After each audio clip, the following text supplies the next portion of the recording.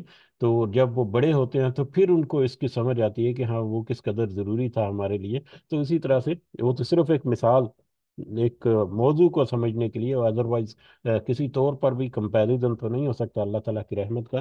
لیکن وہ چیزیں جس کو انسان جو ہے ناپسند کرتا ہے، اور جن کو انکار کرتا ہے، جن کی مخالفت کرتا ہے، تو وہ مخالفت تو ان کی کم کم علمی یا کم عقلی کی وجہ سے ہو سکتا ہے، یا اس وجہ سے ہو سکتا ہے کہ وہ اس کے اوپر کان نہیں دھرتے یا غور و فکر نہیں کرتے، وگرنہ یہ تو اللہ تعالیٰ کی طرف سے ایک ایسی نصیحت ہے جو کہ قیامت تک کے لیے تمہارا ساتھ دینے کے لیے ایک موسٹ امپورٹنٹ جو مطلب کتاب ہے وہ ہے۔ تو کہ اس وجہ سے کہ تم حد سے بڑھنے والے ہو، اللہ تعالیٰ تم سے اس ذکر کو روک لیں اور اس کو پھیر دے، ایسا نہیں ہو سکتا۔ وہ کم، اور کتنے ہی ارسلنا ہم نے بھیجے، من نبی نبی، اور کتنے ہی ہم نے نبی بھیجے، فی الاولین پہلے لوگوں میں، پہلے لوگوں میں تم سے پہلے بہت ساری امتیں، بہت ساری قوموں کے لیے کتنے ہی نبی اللہ تعالیٰ نے بھیجے۔ وما یاتیہم، اور نہیں تھا آنا ان کا، یہ وہی پچھلی آیات وہ ہیں جو بہت دفعہ ہم نے دہرائی ہیں، اس کو مختصر تھوڑا سا کر کے دیکھتے ہیں انشاءاللہ، کہ کتنے ہی نبی اللہ تعالیٰ نے پچھلی امتوں یا پچھلے لوگوں میں بھیجے اللہ تعالیٰ نے۔ وما یاتیہم، اور نہیں آیا تھا ان کے پاس، من نبی کوئی نبی، الا کانوا بہ یستہزئون، مگر وہ سب تھے اس کا مذاق اڑاتے۔ اس سے پہلے کتنے ہی نبی اللہ تعالیٰ نے کتنی ہی امتوں کی طرف بھیجے، لیکن کوئی نبی ایسا نہیں گزرا جس کا ان کی امتوں نے مذاق نہیں اڑایا، یعنی سارے نبیوں کا ان کی امتوں نے مذاق اڑایا، اس کی مخالفت کی، اس کی تکذیب کی، اس کے خلاف اقدامات کیے۔ فَأَهْلَكْنَا أَشَدَّ مِنْهُمْ، تو ہم نے ہلاک کر دیا جو زیادہ سخت تھے ان میں سے، یعنی ان قوموں میں سے جو کہ زیادہ سخت تھی، بطشن پکڑنے میں، اپنی پکڑ میں، جو کہ ان مشرقین مکہ کے مقابلے میں، یا آج ایون ہمارے مقابلے میں زیادہ سخت تھی، زیادہ توانا تھی، زیادہ مضبوط تھی۔ اگر ہم دیکھیں پیچھے کہ فرعون جو ہے اس کا لاؤ لشکر، اس کے اندر قارون اور حامان وغیرہ، یا عاد اور سمود کے جو واقعات ہم نے پڑھے ہیں، یا اس کے علاوہ قوم سبا کے بارے میں بھی ہم نے پڑھا تھا سورہ سبا میں، تو وہ قومیں تو مال کے اعتبار سے، دولت کے اعتبار سے، طاقت کے اعتبار سے، اپنی سلطنت کے اعتبار سے، ٹیکنالوجی کے اعتبار سے، اپنی افرادی قوت کے اعتبار سے، تو ان اہل مکہ یا قریش مکہ جو ہیں ان سے کئی گنا زیادہ طاقتور تھے، لیکن ان کی ہٹ درمی، ان کی مخالفت اور ان کے اس رویے کی وجہ سے اللہ تعالیٰ نے ان کو ہلاک کر دیا۔ وہ مضا، اور گزر چکی، مثل الاولین، ان کی مثالیں پہلے لوگوں کی، یعنی ان پہلے لوگوں کی مثالیں جو ہیں وہ پہلے گزر چکی ہیں۔ گزر چکی مطلب قرآن مجید میں بھی مختلف مختلف جگہوں پر ان کا ذکر جو ہے وہ گزر چکا ہے، یا ان کی گزری ہوئی جو امتیں ہیں ان کی باقیات جو ہیں وہ مثال کے لیے تمہارے نصیحت کے لیے اب بھی موجود ہیں، جن کو اگر تم دیکھو تو تمہیں بہت ساری اس میں سے چیزیں مل جائیں گی، یعنی ان قوموں کے بارے میں بہت سارے معاملات جو ہیں اس سے پہلے تمہارے اوپر کھول کر بیان کیے جا چکے ہیں، تو وہ تمہاری نصیحت کے لیے تمہارے سامنے رہنے چاہیے کہ انہوں نے کیا کیا تھا، ان کے پاس اللہ تعالیٰ نے کیا نصیحت بھیجی، ان کا رویہ کیا ہوا تھا، ان کے رویے کی وجہ سے ان کا انجام کیا ہوا دنیا میں، اور آخرت میں جو انجام ہے ان کا، اس کا بھی اللہ تعالیٰ نے جگہ جگہ پر تذکرہ کیا ہے۔ ولا ان سألتہم، اور یقیناً اگر آپ پوچھیں ان سے، یعنی ان کافروں سے، ان مشرکین جو ہیں، اور اگر آپ ان سے پوچھیں، سألتہم ان سے سوال کریں، من خلق السماوات والارض، کس نے پیدا کیا ہے آسمانوں اور زمین کو؟ جب آپ ان سے سوال کریں کہ ذرا یہ تو بتاؤ کہ آسمانوں اور زمین کو کس نے پیدا کیا ہے، لا یقولن، تو بلا شبہ وہ ضرور کہیں گے، خالقہن، کہ ان کو پیدا کیا ہے العزیز اور علیم، بہت ہی غالب اور خوب جاننے والے نے، یعنی اس کو تو اس اللہ نے پیدا کیا ہے، اس کائنات کو، جو کہ غالب ہے اور خوب جاننے والا ہے۔ ہمیں پتہ ہے کہ مشرکین جو ہیں وہ اس بات کو تو مانتے تھے کہ اس پوری کائنات کی تخلیق جو ہے وہ اس اللہ تعالیٰ نے کی ہے، اس کے علاوہ کوئی اور خالق اس کا ہو ہی نہیں سکتا، اس کا جواب ان کے پاس یہی ہے۔ تو جب ان سے پوچھا جائے تو اس کا جواب وہ یہی دیں گے کہ ان کو تو وہ بہت غالب اور خوب علم رکھنے والا جو اللہ ہے، ہستی جو ہے، اس نے پیدا کیا ہے۔ للذی، یہ وہی ہستی ہے۔ اب اس کی فردر ایکسپلینیشن جو ہے نبی کریم صلی اللہ علیہ وسلم یا اللہ تعالیٰ کی طرف سے ان کو سمجھانے کے لیے، الذی جعل لکم الارض مہدن، کہ یہ وہی ذات ہے، وہ اللہ ہے، اللہ وہی ذات ہے جس کے بارے میں تم کہتے ہو کہ کائنات تخلیق کی، اسی نے بنایا ہے تمہارے لیے اس زمین کو مہدن، بچھونا۔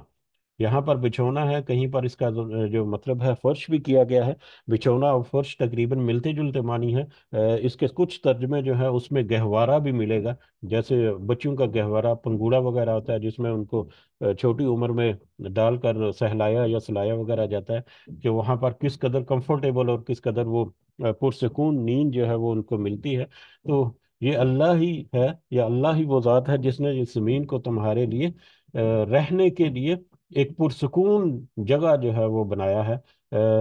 اس میں مطلب اس کی سمودنت کو برقرار رکھنے کے لیے، جو کہ تقریباً 1700 کلومیٹر فی گھنٹہ کی رفتار سے اپنے محور کے گرد، اور تقریباً 1,07,000 کلومیٹر، 1,07,000 کلومیٹر فی گھنٹہ کی رفتار سے سورج کے گرد گھومنے کے لیے یہ چل رہی ہے۔ اس قدر تیز رفتاری سے جو چل رہی ہے، اس کو پھر تمہارے لیے سٹیبل کیا، اس میں پہاڑ گاڑ کر، اس میں دریا بہا کر، اس میں پانی کا نظام جو ہے وہ چلا کر، اور اس میں نباتات اور زندگی کے دیگر سارے معاملات اس نے تمہارے لیے جو پیدا کیے، تمہاری سہولت، تمہاری آسانی کے لیے۔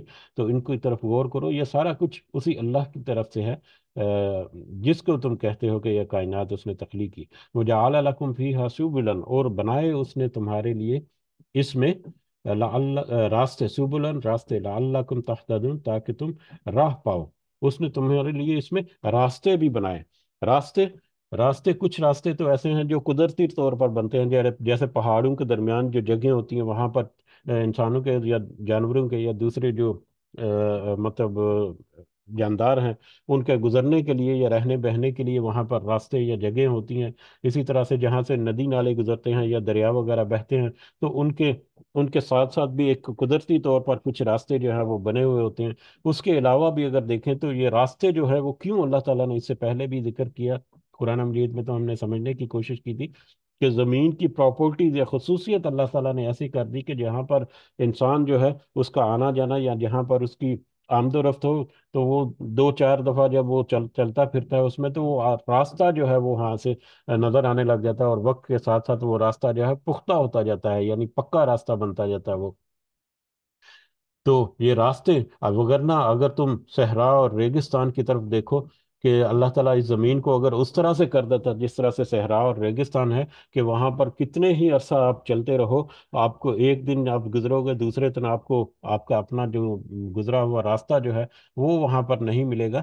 تو یہ زمین کے اوپر جو اللہ تعالیٰ کی طرف سے یہ فضل ہے، یہ اس کی طرف اشارہ ہے کہ یہ راستے جو ہیں زمین کے اوپر، جس کی وجہ سے تم ٹریول کرتے ہو اور سفر کرتے ہو اور آتے جاتے ہو مختلف جگہوں پر، تو یہ بھی اللہ تعالیٰ کے فضل کی نشانیوں میں سے ایک نشانی ہے۔ یا دوسرا اس کی نشانی یہ بھی ہو سکتی ہے کہ جس طرح سے اللہ تعالیٰ نے اس زمین کے اوپر تمہارے لیے ایک سیدھے تمہارے چلنے پھرنے کے لیے راستے بنائے، اسی طرح سے یہ کتاب جو ہے یہ بھی تمہارے لیے ایک ہدایت کا راستہ ہے، اس صراط مستقیم کا جو کہ تمہیں ایک اچھی منزل کی طرف لے کر جانے والی ہے۔ بہرحال، لیکن یہ زمین کے اوپر جو راستے ہیں ان کی طرف اشارہ زیادہ ہے، کیونکہ اس سے آگے جو ہے وہ آیات جو ہیں وہ سفر کے متعلقہ آ رہی ہیں، ٹریولنگ کے متعلقہ ہے۔